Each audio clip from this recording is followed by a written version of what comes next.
존경하는 국민 여러분, 그리고 박병석 국회의장과 선배 동료 의원 여러분, 더불어민주당 경기 화성병 출신 권칠승입니다.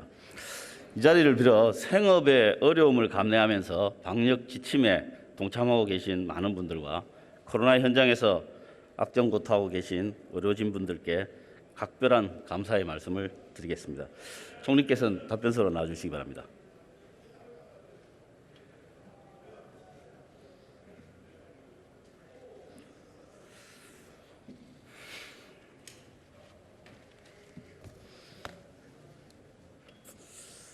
방역 지휘에 노고가 많으십니다. 감사합니다.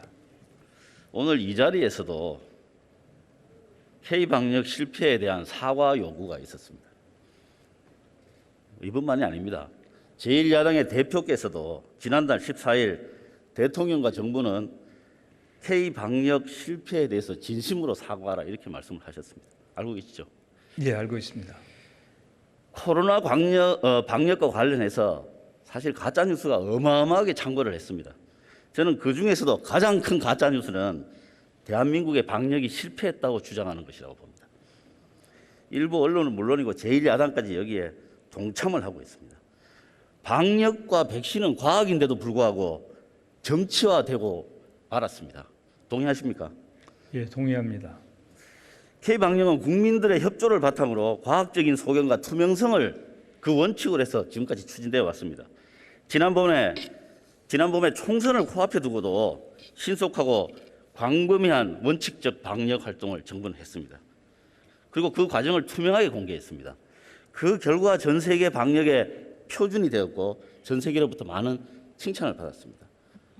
이웃나라 올림픽을 앞둔 일본, 대선을 앞둔 미국이 그런저런 일정을 감안해서 불투명하게 방역을 하는가 아닌가 하는 그런 많은 의혹들이 있었습니다. 그렇지만 대한민국은 투명성 그리고 과학적 근거에 의해서 성공적 방역을 했습니다.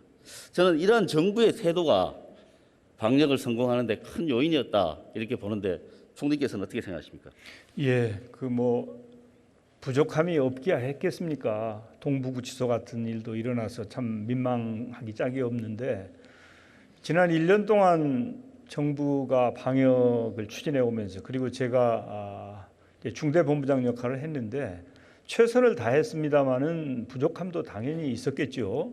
그렇지만은 이제 국제사회나 WHO 아니면 OECD 같은 데서는 그래도 한국이 최선을 다했다. 그리고 나름대로 평가받을 부분도 있다라고 하는 점에 대해서는 자부심을 느끼면서 그러나 부족한 점에 대해서는 성찰하고 앞으로 잘못되는 일이 없도록 최선을 다해야 되겠다는 각오로 저뿐만 아니라 공직자 모두가 정말 열심히 노력하고 있습니다. 그렇습니다. 자료를 좀 올려주시기 바랍니다. 지금 이 자료는 소위 3050 클럽입니다. 제가 일부러 돈도 많고 힘도 센 나라들만 골랐습니다. 3050 클럽에 대해서 아시죠? 예, 압니다. 예, 국민소득이 3만 불이 1인당 국민소득이 3만 불이 넘고 인구가 5천만 명이 넘는 나라입니다. 전 세계에 우리나라가 2018년에 가입하기 이전에 6개 국가밖에 없었습니다. 저 나라들이 지금 현실이 어떻습니까? 참담합니다. 저 나라들의 특징은 약 100년 전에 3대 3으로 편짜서 2차 세계대전을 했던 나라입니다. 그 이후에 지금까지 전 세계를 쥐락펴락하는 나라들 맞죠? 그렇습니다. 예, 다음 페이지 한번 보십시오. 이 나라들이 전 세계 1일 확진자의 48%를 차지하고 있습니다. 저 6개 국가는 G7에 모두 가입되어 있는 나라들입니다. 그야말로 전 세계가 부러워하는 선진국들이죠. 그런데 평균 확진자가 517만 명입니다. 평균 사망자 10만 3천 명입니다. 우리나라 어떻습니까? 이게 이틀 전 통계입니다. 총 확진자는 6만 6천 명이고 사망자 1,046명입니다. 우리나라는 코로나 의심 혹은 호흡기 증상이 의심이 있는 사망자에 대해서도 코로나 검사를 합니다. 그렇죠? 예, 그렇습니다. 사망 후에 확진되신 분도 여러 분 계십니다. 그렇습니다. 한국은 이렇게 철저하게 방역 그리고 투명하게 방역을 하고 있습니다. 도대체 얼마를 더 잘해야 잘한다는 이야기를 하실지 저는 이해가 안 됩니다. 이거는 비교를 해야 되는 겁니다. 부분적으로 잘못된 부분들에 대해서는 당연히 대책을 찾고 사과할 부분 사과해야 됩니다. 그렇지만 이 전체적인 이런 문제에 좀 조용하십시오. 그 자료 안 보입니까?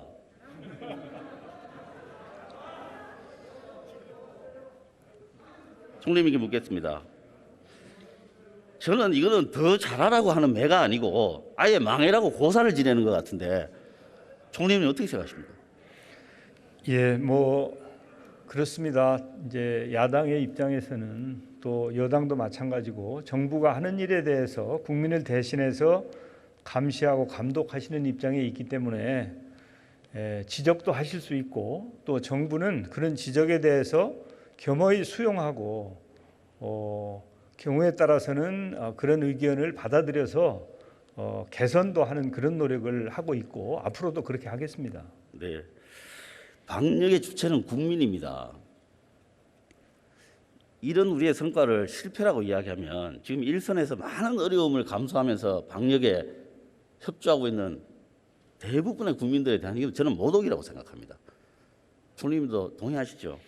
예, 뭐 국민들께서 정말 적극적으로 참여 방역을 해주시고 또 협조하기 때문에 그래도 국제적인 비교에서는 우리 국내만 보면 대단히 고통스럽지만 국제 비교에서는 그래도 대한민국이 나름대로 잘 하고 있다는 평가를 받을 수 있는데 그 공은 국민과 의료진 그리고 봉사하시는 분들에 있다고 저는 생각합니다. 그렇습니다. 저는 K방역이 전체적 평가에서 실패했다고 주장하는 것은 절대로 받아들일 수가 없다고 봅니다. 왜냐하면 만약에 이게 실패했다면 그동안에 해왔던 방역의 원칙을 바꿔야 됩니다.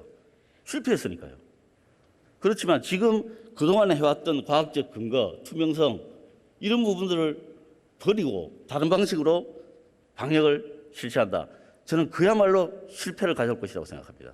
총리께서는 어떻게 생각하십니까? 예, 그 성패는 방역에 성공했느냐 실패했느냐는 앞서 의원님께서 보여주신 확진자가 인구 비례 얼마나 되느냐 또 사망률이 얼마나 높으냐 하는 것 가지고 결정돼야 된다고 보는데 아마 우리 대한민국은 OECD 국가 중에서 한 2등 정도는 하고 있는 것 같습니다. 그래서 이제 앞으로 더 잘하도록 노력하겠습니다만은 하여튼 그런 점도 평가할 부분은 평가를 해주시고 또 지적하실 필요가 있는 부분은 지적해 주시면 최선을 다하겠습니다. 예, 구체적인 부분에 있어서 고쳐야 될 부분들 분명히 있습니다. 예. 그렇지만 전체적인 원칙에 있어서는 정부가 물러서면 안 됩니다.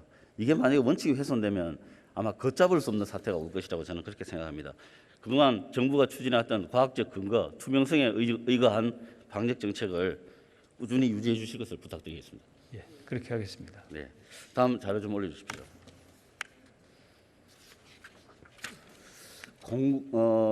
다음에 집합 금지와 관련된 건입니다. 이런 문제들에 있어서는 여러 가지 개선할 문제들이 많이 있다고 생각을 합니다. 이 집합 금지 제한 혹은 집합 금지 이런 업종들이 지금 형평성에 논란이 있는 거 잘 알고 계시죠? 예, 알고 있습니다. 예, 어제 개선 대책을 내놓으셨는데 간단하게 설명 좀 부탁드리겠습니다. 예, 그 사실은 우리 방역 당국에서는 필요한 지침이나 기준을 최선을 다해서 만들고 집행을 하고 있습니다만은 이제 현장에서 느끼기에는 이게 공평하지 않다, 좀 억울하다 이런 부분들이 있습니다. 그래서 가능한 한 이 정책을 자주 바꾸는 것은 바람직하지 않지만 명백하게 오류가 있다고 판단이 되거나 또 현장에서 수용성이 떨어지는 부분에 대해서는 신속하게 필요한 조치를 취해 주는 것이 옳다고 판단이 되어서 저는 방역 당국의 그런 취지로 필요하면 어떤 결정을 하였으니까 관료적으로 그걸 고집할 게 아니고 인정할 것은 빨리 인정하고 수정하는 노력을 하자, 그런 취지로 제가 중대본 회의에서 지시를 했고 네. 그런 노력을 지금 펼치고 있습니다. 그래서 아마 조만간 그래도 좀 형평성이나 공정성 이런 것 때문에 걱정하시는 국민들이 좀 마음이라도 편해지시지 않을까 그렇게 기대하고 있습니다. 그렇습니다. 제가 좀 아쉽게 생각하는 부분은 이 문제점이 발견되면 전체를 다 담아내지는 못하더라도 순간순간이라도 그때그때 빨리빨리 대책을 내세우는 것, 이게 정말 굉장히 필요하다고 생각합니다. 가끔 이 공무원 조직이 커서 그런지 동작이 느린 경우들이 많지 않습니까? 예. 좀 신속하게 대응할 수 있도록 총리님께서 특별히 좀 신경 써주시기 바랍니다. 예, 이제 제가 한 가지 말씀드릴 수 있는 것은 중대본 회의를 매일 합니다. 매일 토요일도 하고 일요일에도 합니다. 그런데 그 중대본 회의에는 전국의 광역지자체와 기초지자체, 소방청, 경찰청 등 거의 방역과 관련된 모든 기관이 참여해서 화상으로 매일 회의를 합니다. 그 회의를 통해서 정보가 공유되고 의사결정도 그 자리에서 가능하면 합니다.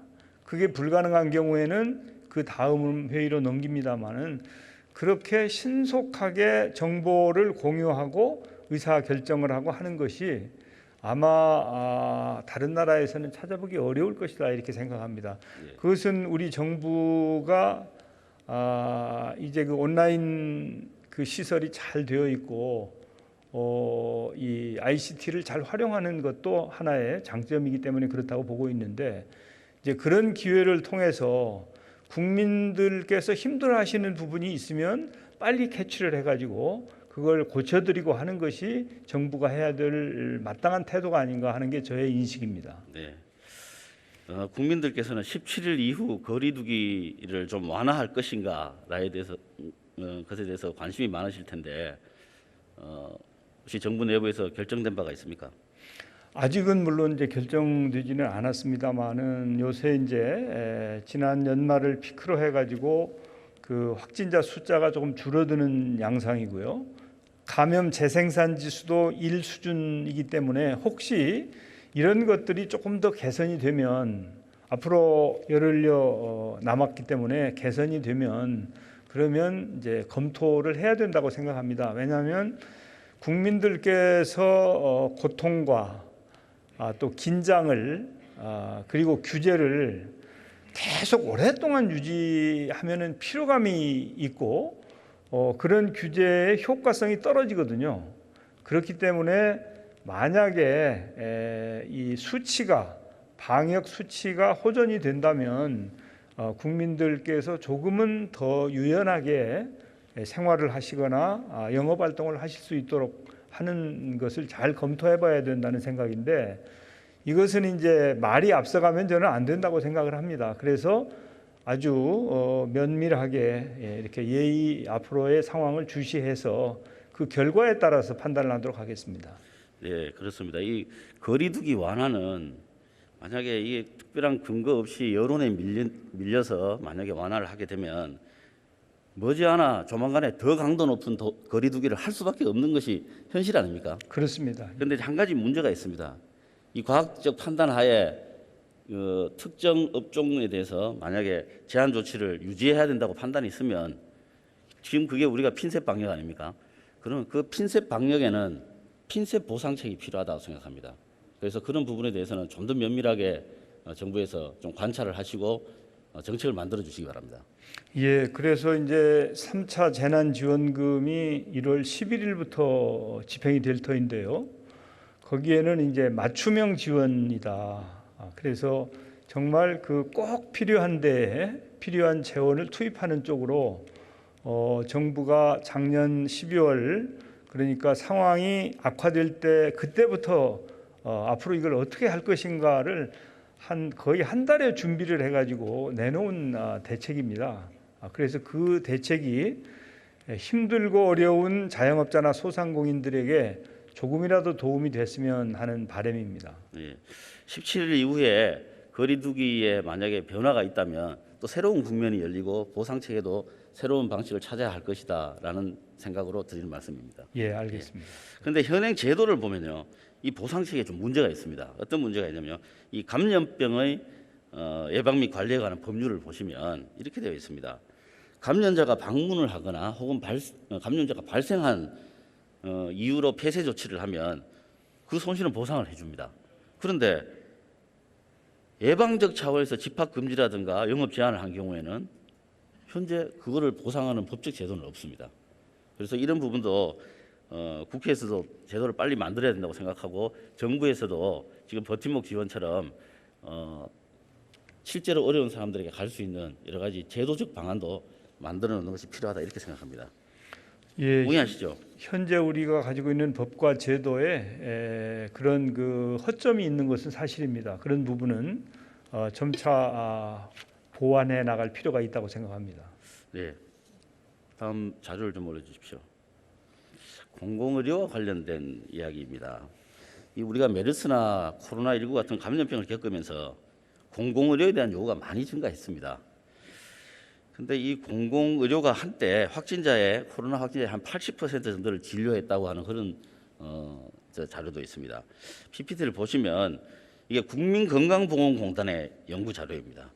1970년에 공공병상의 비중이 43.3%였습니다. 그런데 2018년에는 이게 10%로 추락했습니다. 4분의 1 이하로 추락했습니다. 같은 기간에 경상의료비 중에서 공공재원의 비중은 9.1%에서 59.8%로 상승했습니다. 그래서 이 공공재원이 증가하는 동안 공공의료시설은 왜소화됐다는 것이 이게 그냥 극단적으로 보입니다. 그리고 또 광주나 대전, 울산, 세종은 아직 지방의료원도 없는 상태입니다.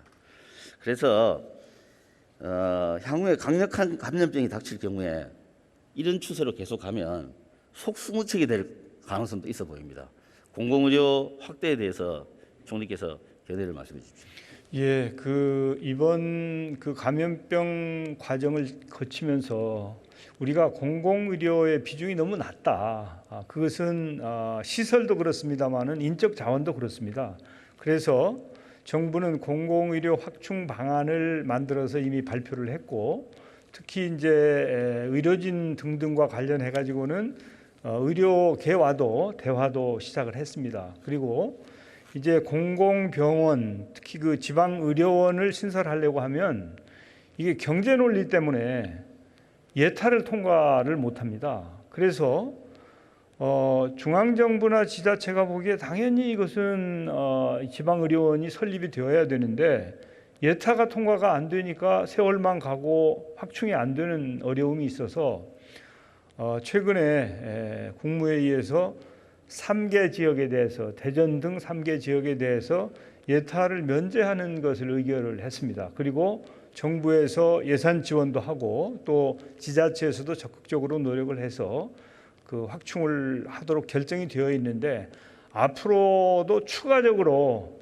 공공의료의 시설이나 인적 자원이나 이런 부분들이 확충이 되어서 공공의료가 옛날처럼 40%까지는 못 가더라도 현재 수준의 10%에서는 빨리 좀 상향 조정돼야 된다고 생각합니다. 네, 공공의료 확대 요체는 의대 정원 확대 그리고 공공의대 신설입니다. 그런데 이 부분이 의협과 합의하도록 그렇게 지금 되어 있습니다. 합의가 잘 안 될 경우에 대비한 B 플랜도 꼭 짜주시기 바랍니다. 예, 합의가 잘 되도록 최선을 다하고 있습니다.